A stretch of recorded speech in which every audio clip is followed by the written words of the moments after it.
Gandang araw mga idol. Sa video na to mga idol, tuturuan ko naman kayo kung paano mag-design, magtono ng sarili nyo sa buffer box, no? At all around computation, pati yung cuttings ng mga kahoy, andito na lahat.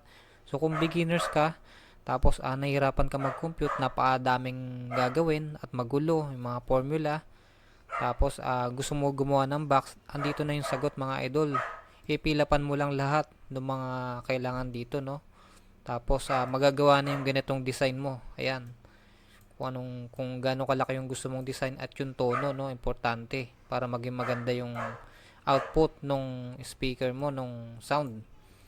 So ngayon mga idol, ito na yung default, no. So dito mga idol, kung makikita nyo, meron ditong box, port, tsaka, subwoofer, tsaka port. So ang unang-unang gagawin natin mga idol, dito tayo sa subwoofer, no. Una, i-input natin kung ano yung subwoofer natin, yung information. For example, ito, quantity, isa lang. Pwede nyo gawin dalawa yan. Tapos, magiging dalawa dito sa box, no? So, yan.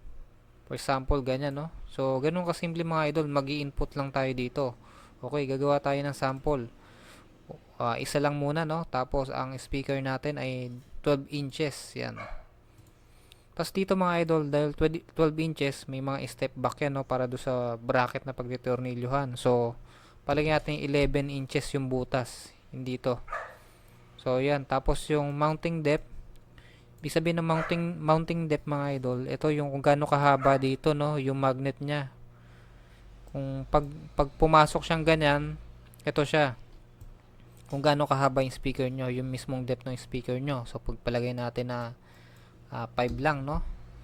Tapos itong woofer displacement naman mga idol ay kung gaano kalaki itong kakainin nito sa box, no? Dahil ima-minus yan dun sa tuning, no, sa internal volume. So ito dahil nakakasagabal to sa loob ng box, kailangan ikuhanin natin yan, no?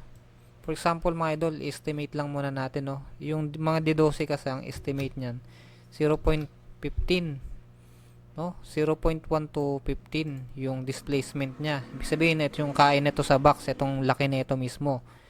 So 0.15 cubic feet siya. Ayan, cubic feet yung ano niya, no, yung ang tawag dito, yung mismong basta yung ano niya, unit mga idol, unit yung ano, ito unit volume yung tawag diyan, no, 0.15 cubic feet. Tapos ito naman mga idol, offset relative to center, no? Ibig sabihin, yung speaker niya nasa center, 0 siya. Kung gusto niyo ilipat sa kaliwa, negative 15, negative ano natin yan, for example, negative 1 or negative 2. Yan.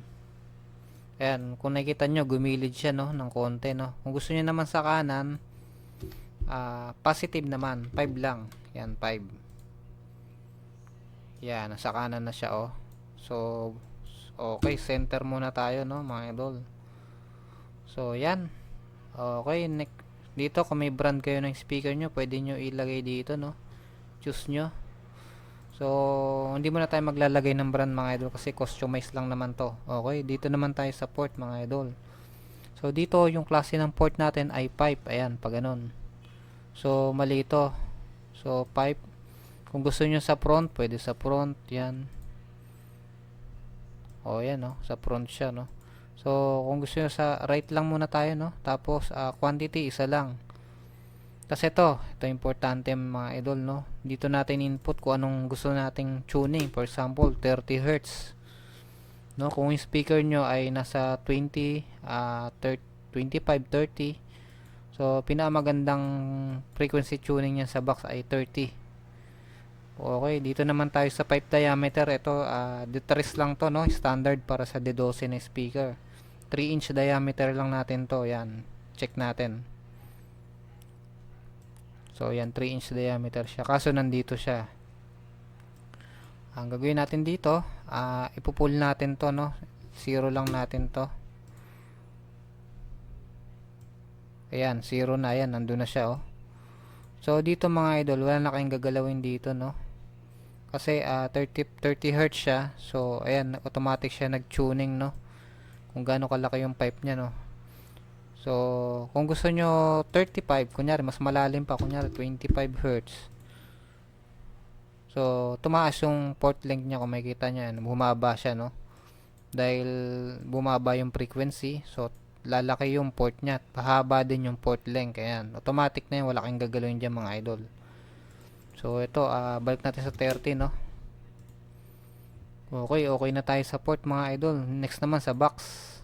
So, sa box, ported box yung pinili natin dito, no? So, wala pa tong port order saka 6 order, no? Wala pa yan. Dito lang muna ito sa ported. So, okay.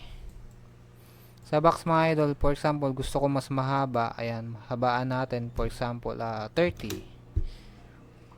30 inches. Yan. Tapos yung height, okay na yan. O, gawin natin 15. Okay.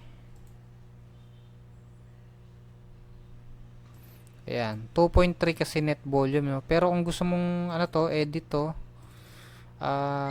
pwede naman to gawin natin 1.7 yan para lumit-lit yung box. Ayan. Ayan. Kita nyo mga idol, babaguhin natin to, gagawin natin 1. Tingnan nyo nangyayari, lumiliit siya. Lumiliit yung depth niya mga idol, no? So dito siya nag-a-adjust sa depth. Ayan, ganyan. Kung gusto nyo manipis pang mga underseat, yan, pwedeng ganyan.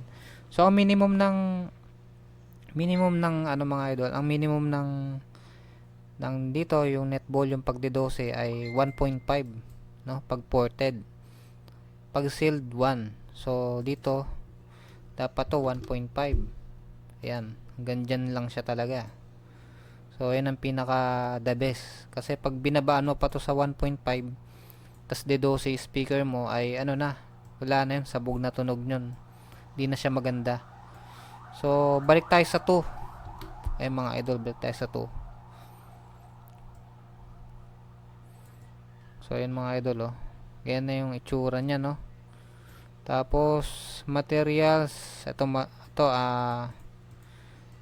kung 18mm 0.75 to. Yan. Ayan, 0.75. Yung thickness niya mga idol, ayan. Thickness ng wood. Tapos ito, kung gusto niyo doblehin to mga idol, no, ito, yung front panel yan, double. Wala dito. Hindi pa siya available. Okay, naagawa na tayo ng sarili nating box mga idol, na ported siya, no. So, tingnan natin, no.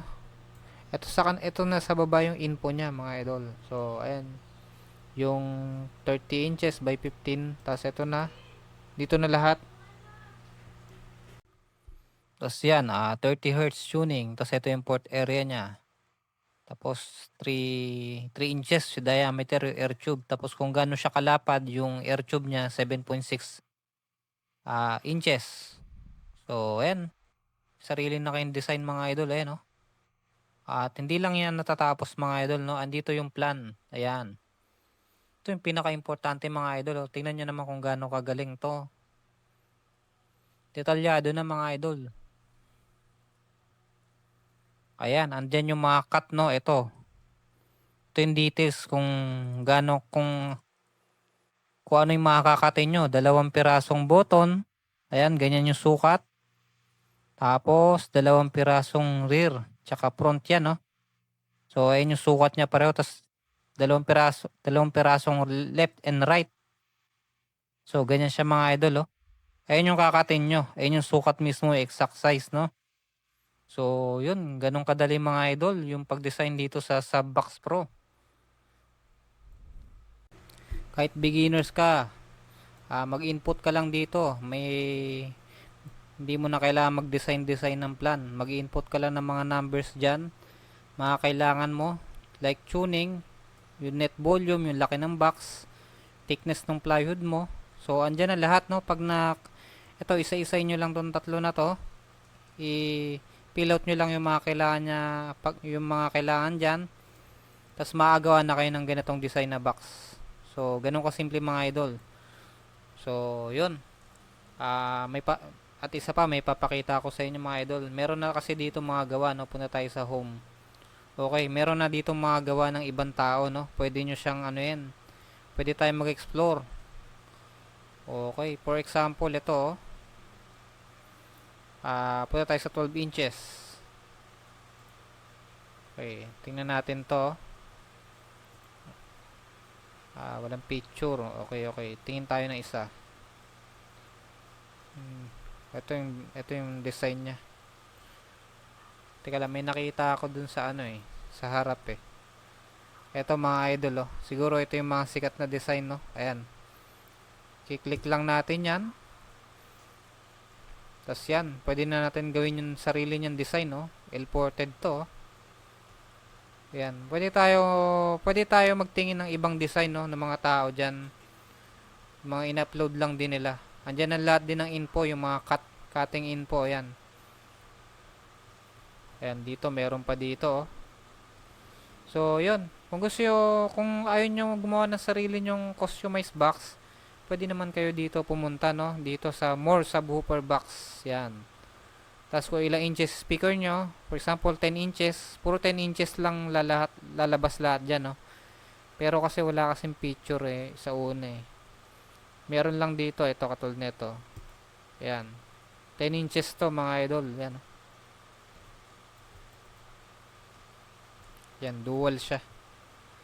So, yan. Ganyan kadali dito magkuha